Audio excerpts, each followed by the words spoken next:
Hello, everybody. Welcome in to the Irish Guys podcast. I was just sitting for the last 5 minutes working out why my bloody mixer was not picking up the sound and the I don't know the audio, and I hadn't got a wire plugged in, so that was good. Good way to start. Yeah. I think everybody pretty much knows at the minute what's going on.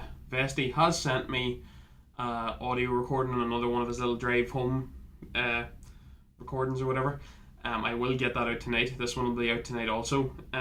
So everybody knows the crack. We're uploading these videos to YouTube. I think I put up to the boys over the weekend about sort of recording off this phone and with the light and all now, so we might actually have like a video podcast as well. So that should be good whenever we can get back into the room and get stuff going. So yeah, Vesti's got a little one out tonight. If you haven't already, go and check it out. It's just a wee review, I think, of the weekend past NFL games, and that's what I'm here to do tonight as well.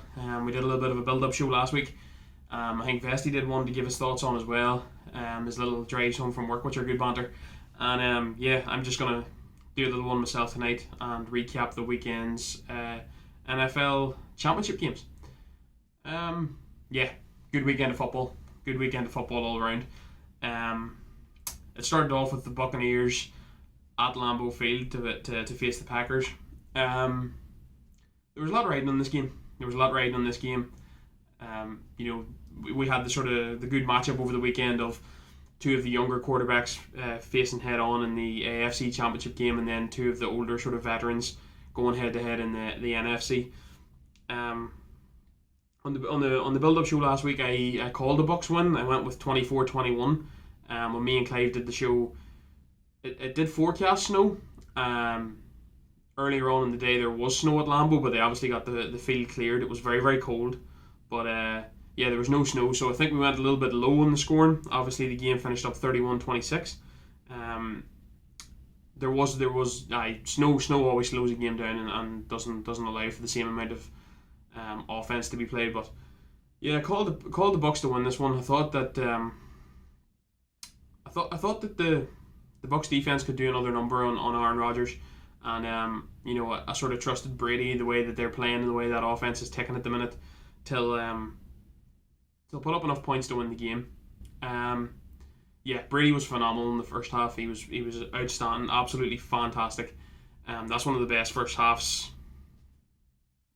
That's right up there with some of the best first half performances of Brady's career. He had 202 yards in the first half, and he was just outstanding. The Bucs got off to a hot start, and put the Packers behind the eight ball a little bit. They did start very, very well. Brady looked calm. They moved the ball well, and the offense just seemed to be purring in the first half. They really were cool, calm, collected. And they started very, very smooth on their first drive. They looked good, and there was big performances. In the first half, Mike Evans was quite good. I thought Chris Godwin came to the fore a little bit more in the second half, but Mike Evans was good.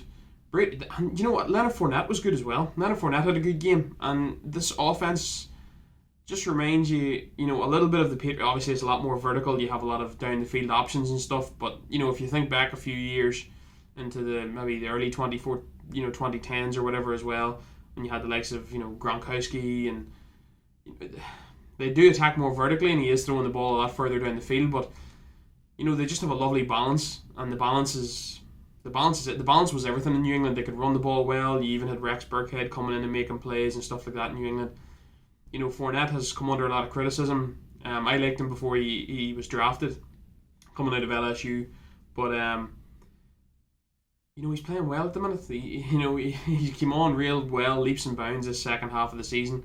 He didn't really perform in the first half, but it just looks like such a balanced offense now. They have the deep attack. They do have the intermediate stuff.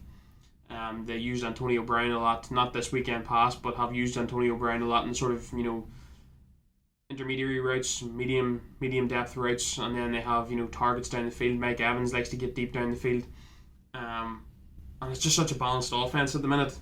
And it was just ticking real nice in that first half. There was the big call at the end of the first half, very much Bruce Arians. They were 4th and 3. I think they called a timeout. Brady came off, put the jacket on, and sort of Arians sort of was saying, like, what are you doing? Get back out there, we're going for it. There was 13 seconds left. Everybody sort of thought that they'd maybe attempt a field goal or maybe have to punt it. It was right and deep too, but they picked up the first down. They picked up the first down with 13 seconds left. Then I think the clock ticked down to 8 seconds, and you're thinking, maybe a little quick out. Maybe to Scotty Miller or something along those lines. Now the ball did find its way to Scotty Miller, but you were thinking like a little quick out, get out of play quickly, stop the clock again. Give the field goal kicker a better chance, and get your 3 points and get out of there. Hell of a play from Brady and Scotty Miller. Deep ball, Kevin King. We'll get on to talking about him a little bit later, but deep ball over Kevin King. It looked like the Packers just switched off a little. And Brady took a shot down the field. Great route by Scotty Miller. Great speed too. And they then go into the half 21-10 up instead of 17 possibly 17-10. Only a 1-score game. Hell of a first half from Tom Brady. Rodgers played okay too. Rodgers did play fine. On the day he was 33 of 48 for 346, 3 touchdowns and an interception. Rodgers was good. Rodgers still was very good in this game. He played a cleaner game than Brady and all that, in all honesty. But, the one thing, the difference in this game, the big difference in this game is that Tampa Bay's defense showed up to play, and Green Bay's did okay in the fact that they had 3 takeaways. But other than that, Tom Brady had his way with that Green Bay defense in the first half. And the Tampa's defense, even though they gave up 26 points in the end, Tampa's defense really showed up to play. We've been talking about them a lot this year. Tampa Bay's defense, they started the season on fire. They then sort of tailed off in the middle, gave up a lot of points, and looked like maybe the front seven was starting to slow down, and then it was exposing the back end. Now, Antoine Winfield Jr. didn't suit up, and then they lost their other safety, so they were playing with 2 backup safeties against Aaron Rodgers, which is nuts. And then it just shows you how well that front seven played. We've been talking about Devin White and Lavonte David so much this season, on the podcast. I think it's probably the best 1-2 punch at linebacker in the league. I know that there maybe be calls for Van Der Esch and Jalen Smith, but they've had their injury issues and stuff like that, so them as well. And then Shaq Barrett playing this sort of hybrid linebacker edge rusher position, and he had a phenomenal day. Tampa's defense early and often were getting after Brady or were getting after Rodgers. It looked like they missed David Bakhtiari, didn't they? They definitely did. They definitely missed David Bakhtiari. He wasn't there on the left side of the line. We thought that it could be a big miss, but at the same time, it was definitely exposed. Jason Pierre-Paul had a good day. I think Shaq Barrett had 3 sacks. JPP had 2. That front seven. What we said earlier in the season is the front seven's not allowing opposing opposition time, so that the back end, the secondary wasn't getting exposed. That sort of slowed in the middle of the season. Me and Vesty talked about it multiple times on the podcast that the front seven isn't getting home quite as well, and then the back end, the secondary, was getting exposed.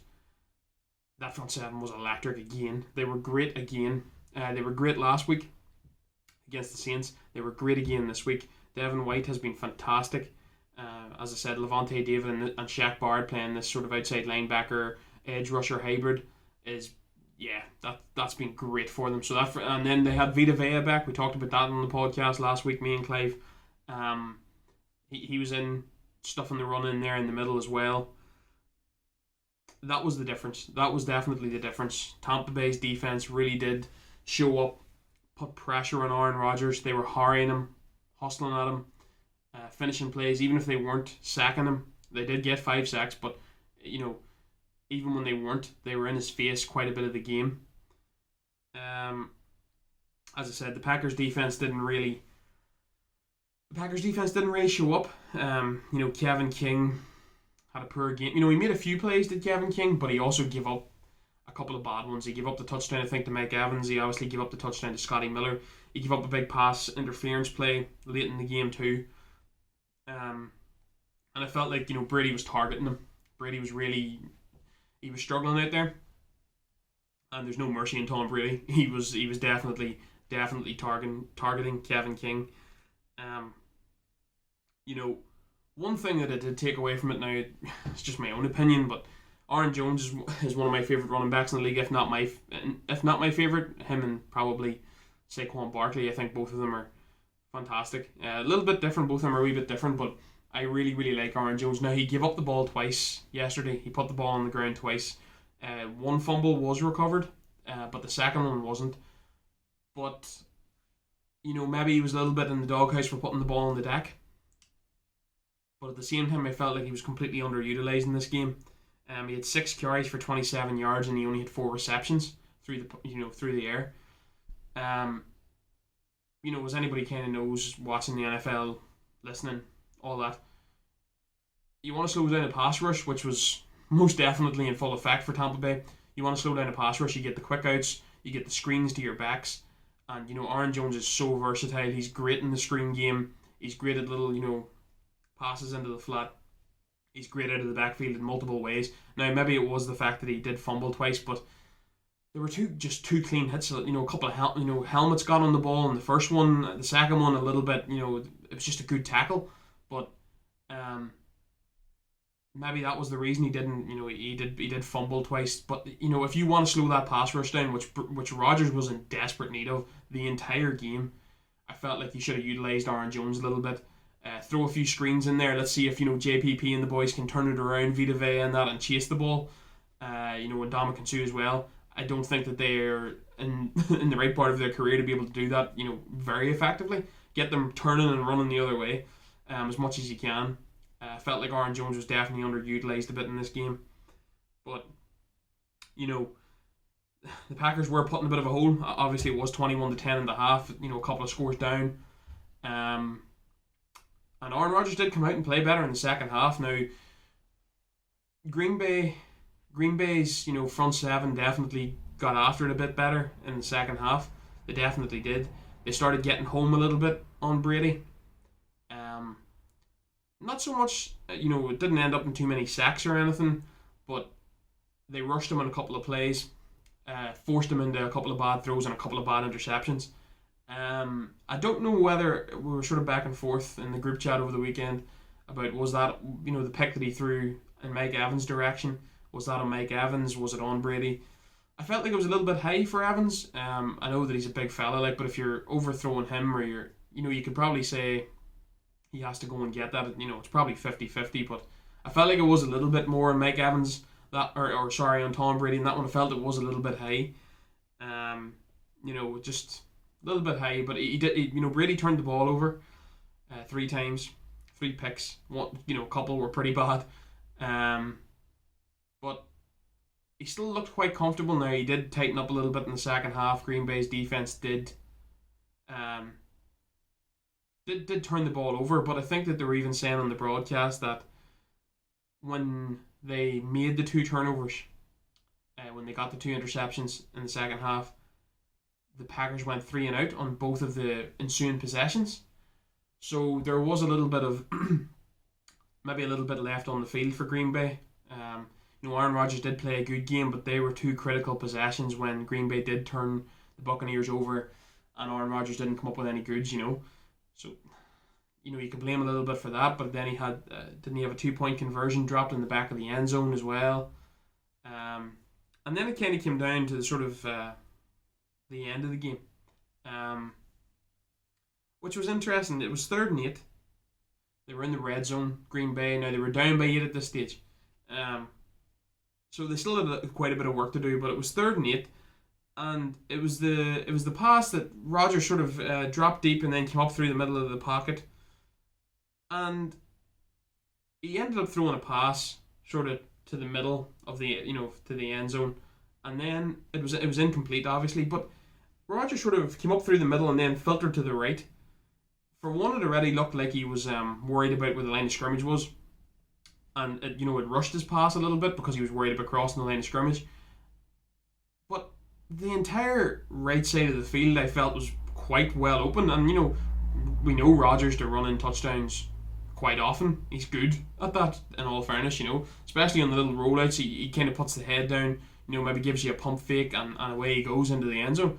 Rodgers is, he's not immobile. He's quite a mobile quarterback, and it just looked like, he sort of came up, filtered to the right a little bit, and then threw a pass sort of back towards the center of the end zone, just at right there at the front of the end zone. But it ended up not going for anything. But the entire right hand side of the end zone was wide open, and I felt like he could have got there. They would have had to have went for a 2-point conversion, anyway. But at the same time, he had a chance. If he had put his head down and went, I think he would have got there.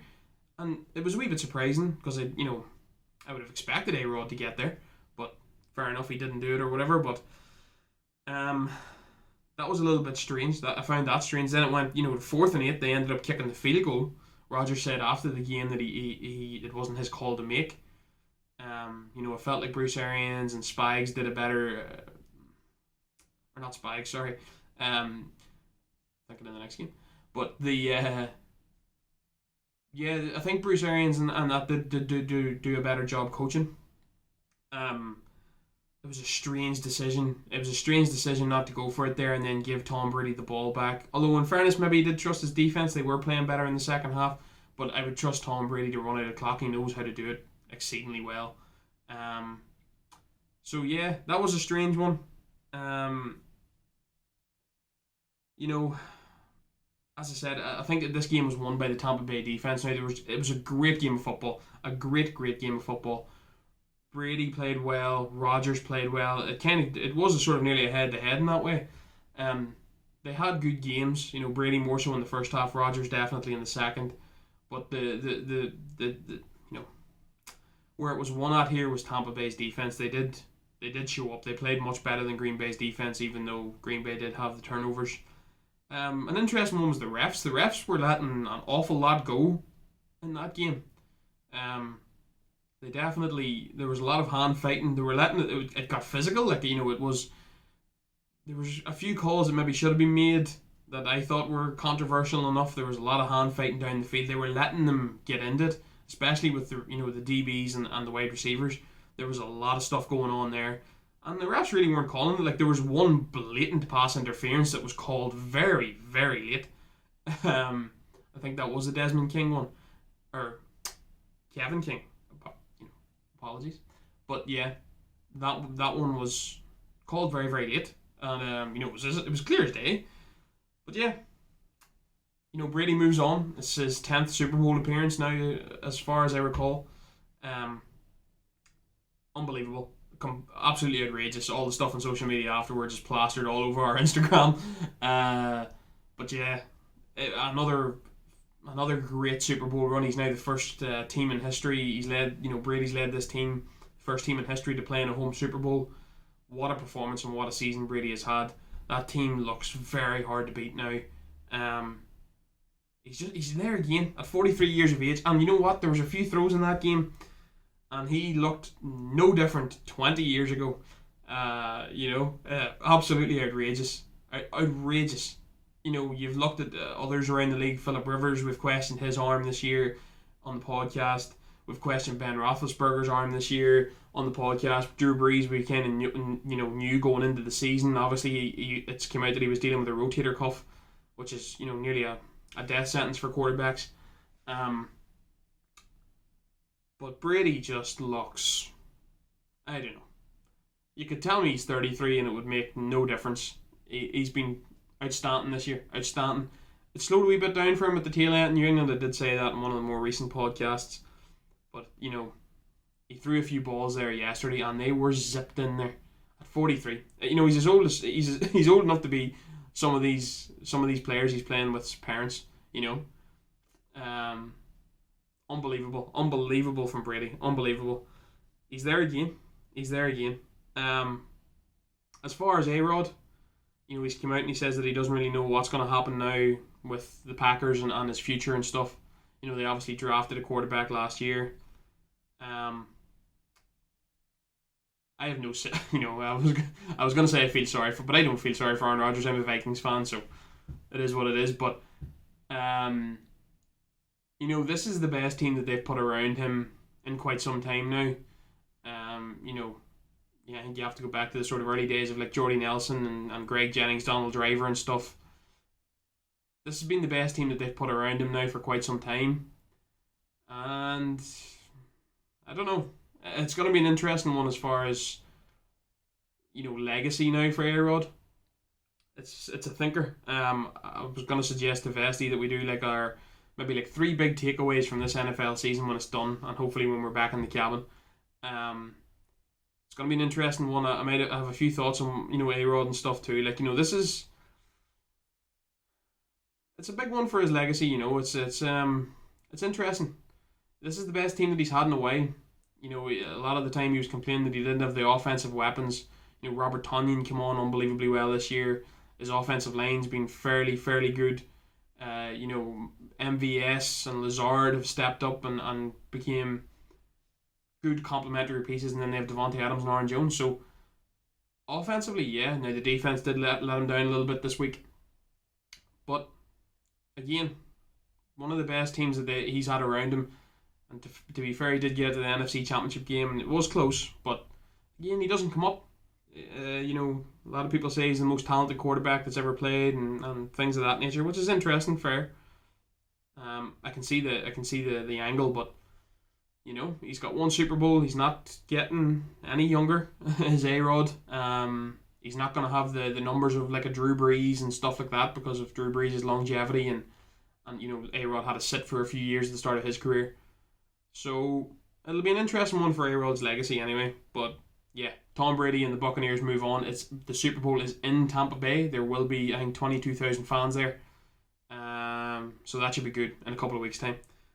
Bills and the Chiefs. On the podcast last week with Clive, on the wee video call that we did, wee Skype call that we did, I called 31-20 for the Chiefs last week. It ended up 38-24, so it was out by a score each way, which isn't too bad. It was 2 for 2 on the weekend.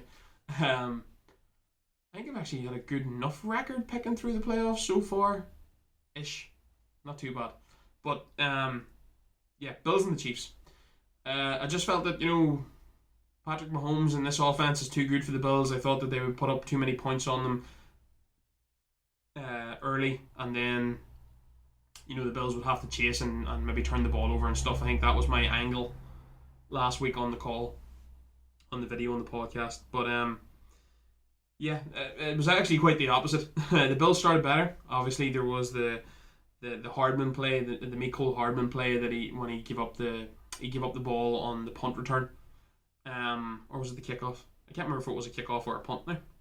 But yeah, gave up the ball. The Bills drove in and it went up 9-0 pretty quick, which was a good start for the Bills, most definitely. But yeah, as we've said, and as everybody knows, Kansas can turn a game around to score. They had to do it a few times in the playoffs last year, and they can turn around a lead quicker than anybody in the NFL can. Multiple score leads, no problem to them. So what I took from this game, and what kind of like me and Vesty have had a good bit of banter all season with the Josh Allen stuff, with our bet with the Bills and stuff as well. The Bills have been good. Stephon Diggs was one of my favourite players at the Vikings. He's had a great year. And the Bills' offense has been fairly good, if incredibly unbalanced, with their zero run game. And then they've had a fairly good defense, which has kind of improved as the season went on. Rounded into form a little bit and got better towards the back half of the season and into the early part of the playoffs. Obviously with a great performance against the Ravens and stuff too. So, they've had a good year. I'll have to give Josh Allen credit. He's had a good year too. But the thing that annoyed me about this game, and I think I messaged into one of our group chats about the Bills' safety and how deep they were playing. The Bills' safeties, basically.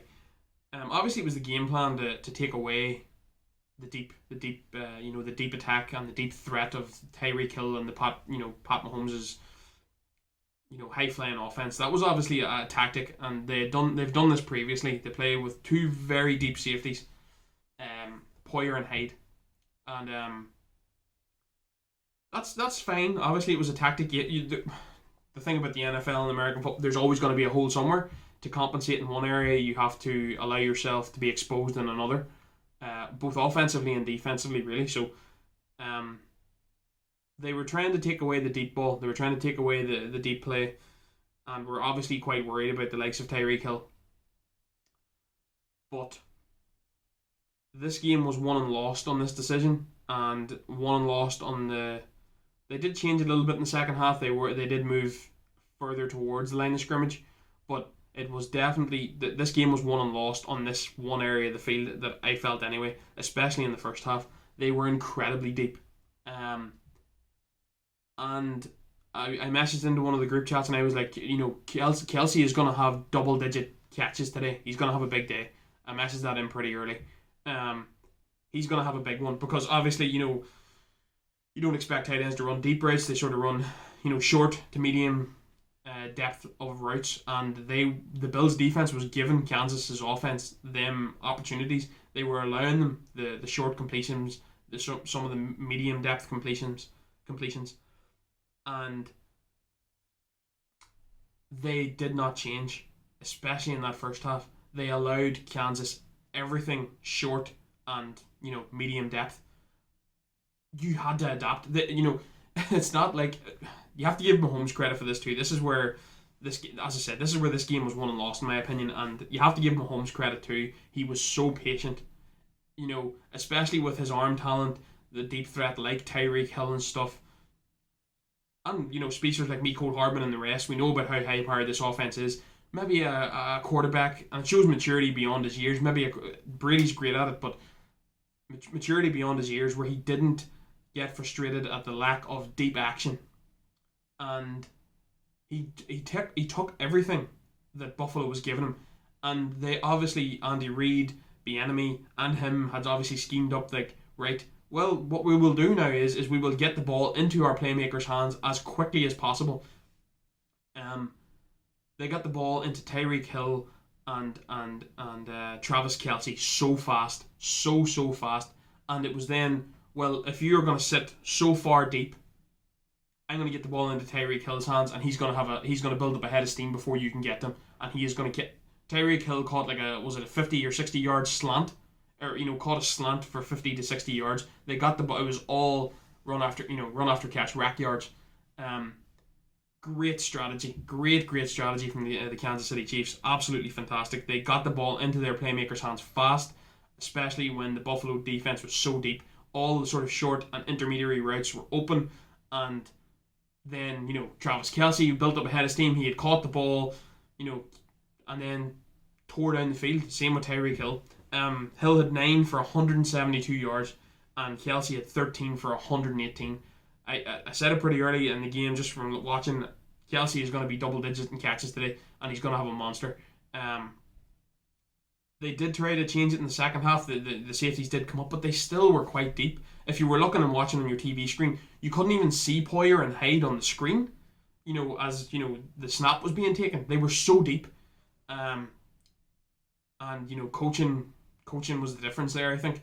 And a great offensive game plan and great patience by Patrick Mahomes to not get frustrated at the lack of attack down the field, taking what you give them, get the ball into their hands early and quick, and expose the entirety of the Bills' defense and the way that they were set up to play. Tre'Davious White, who I like, a good corner, LSU guy as well, and a favourite of mine just because of that. Cornerback LSU, I'm happy. Tre'Davious, who is a good corner in this league, not the very, very best, but right up there.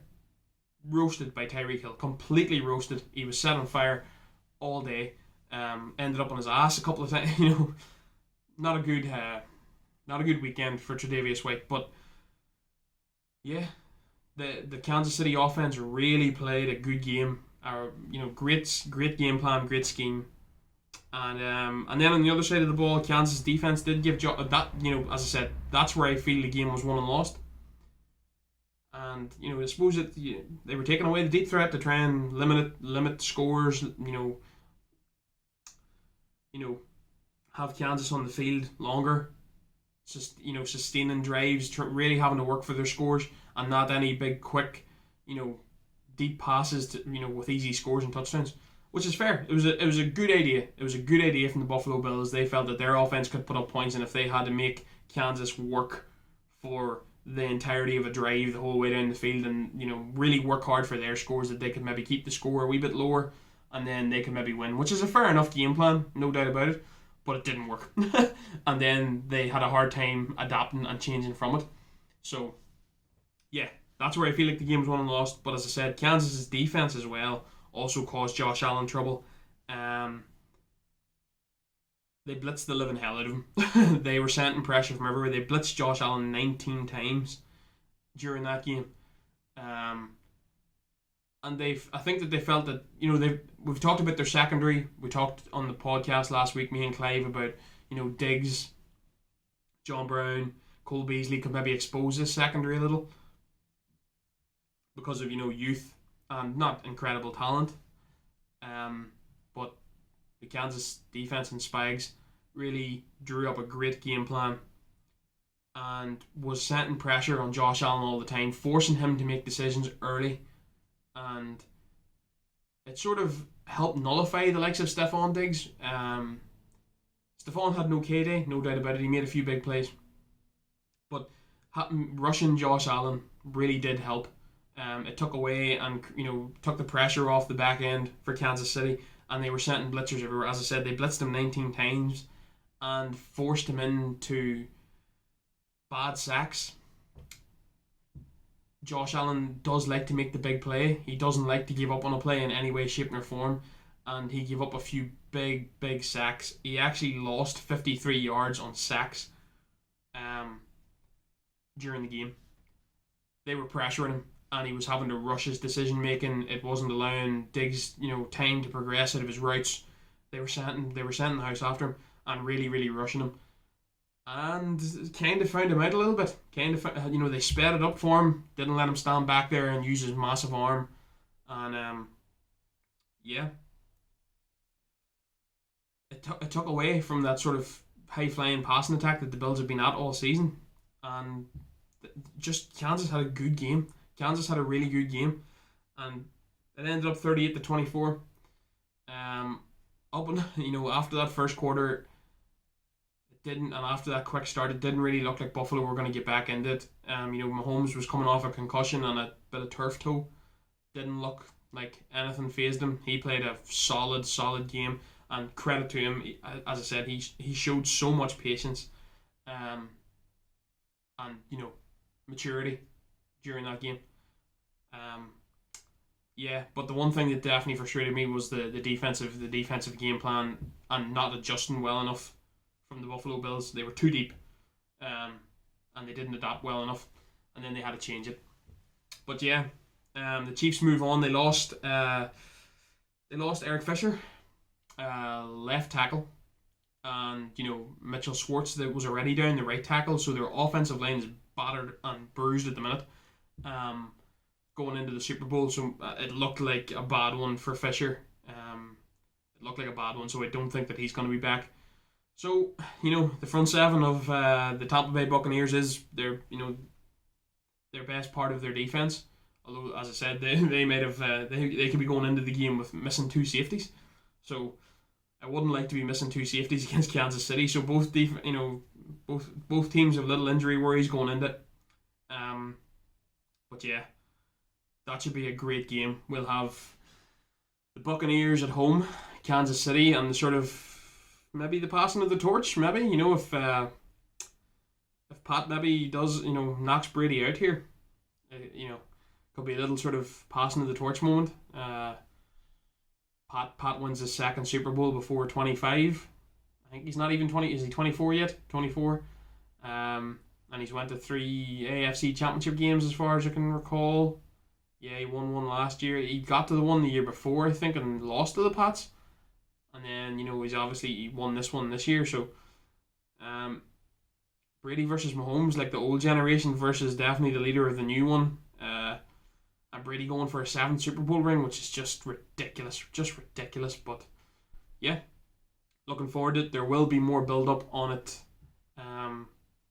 Probably next week. I'll probably do a little bit more build up on it. Next week, obviously, they have a week off, which will be the week of the Pro Bowl, but I don't think that's even happening. But yeah, good weekends football, Buccaneers and Chiefs, and yeah, looking forward to it. Looking forward to it. But go and check Festy's out. Festy's got a little audio only. Hopefully he turned off the fucking fan that he has on in the car. Like, he's driving home, he's recording audio, and I'm nearly entirely sure he's probably got his phone sitting up on the dashboard recording his audio, and he's got a fan heater behind it. Like, the first one was fine, Festy. The second one there that you had was interesting because all you could hear was the fan. But Festy things. And yeah, so go and listen to that. I'll have this edited out tonight also. Give this a listen. As I said, we're making do. There will be more stuff. Besty's going to do a few more of his little audio recordings, and I'll throw them out for him. And then, as I said, I've been doing these videos now on the YouTube channel. Subscribe if you're new. Tell your friends if you're new. All that crack. Hit the bell. Like the video. All that jazz. We are the Irish Guys Podcast. We do have a Spotify. We are also on Podbean, iHeartRadio, and Amazon Music if you want to listen on, trip to work or whatever. I know YouTube's a little bit different. Hopefully we will be back and now videoing the podcast, hopefully. Once the boys are back in the room, but that's the plan so far. What else have we got coming? Yeah, I was going to do a video on... I was going to do an episode on football called Talking Points. I did one last week. I'm going to do another one tomorrow, a video tomorrow. I'm going to talk a little bit about Chelsea and the sacking of Frank Lampard, and I'm going to talk about Liverpool and their troubles. So, yeah, that'll be out tomorrow, and then I'll see what else I can sort of conjure up and think of for the rest of the week, and keep an eye out. As I said, we have football, we have international sports, and some nerd stuff. Some of the nerd stuff's being put off because we like to have that when we're in the room. And what else? Yeah, follow the Instagram page because that'll let you know what everything that's going on and what we have coming out. So yeah, as I said, give us a follow on any of the platforms that we're on. Like the video, share. I don't know, can you give ratings and stuff on Spotify? If you can do that too, that'd be class. And keep up to date. We will be back as soon as we can, recording the audio and video now. But yeah, that'll do me. As I said, I'll be back tomorrow with a football related video on Chelsea and Liverpool. So follow the Instagram and all that, and you'll know when it's out. Thanks very much for listening, folks. Cheers.